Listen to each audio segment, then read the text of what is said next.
রাজধানী সহ সারা দেশে বয়ে যাওয়া তীব্র তাপপ্রবাহে দেশের বিভিন্ন জায়গা থেকে আজ থেকে ভয়ঙ্কর ঝড় বৃষ্টির পূর্বাভাস দিয়েছে আবহাওয়া অধিদপ্তর। কোন কোন জেলার আবহাওয়া কেমন থাকবে এই বিষয়ে কি জানিয়েছে আবহাওয়া অধিদপ্তর থাকছে আজকের এই ভিডিওতে।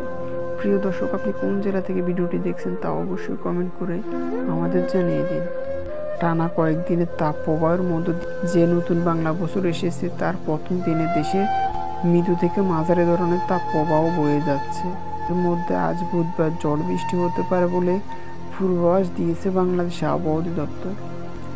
আবহাওয়াবিদ মোহাম্মদ তরিকুল নেওয়াজ করিম বলেন, নীলফামারী, নেত্রকোনা জেলা সহ রাজশাহী, খুলনা, ঢাকা, বরিশাল, চট্টগ্রাম ও সিলেট বিভাগের উপর দিয়ে মৃদু থেকে মাঝারি ধরনের তাপ প্রবাহ বয়ে যাচ্ছে এবং তা অব্যাহত থাকতে পারে এবং পরবর্তীতে রাজশাহী, ঢাকা, বরিশাল ও সিলেট বিভাগের কিছু কিছু জায়গায় ঝড়ো হাওয়া সহ বজ্রসহ বৃষ্টি হতে পারে, তবে তাতে তাপ কমার কোনো সম্ভাবনা নেই বলে জানিয়েছেন এই আবহাওয়াবিদ। আগামী টানা 2 থেকে 3 দিনের তাপ প্রবাহ অব্যাহত থাকতে পারে। এর দিকে দেশের অনেক এলাকায় ঝড় বৃষ্টি হতে পারে এবং বৃষ্টির প্রবণতা আরও বাড়তে পারে।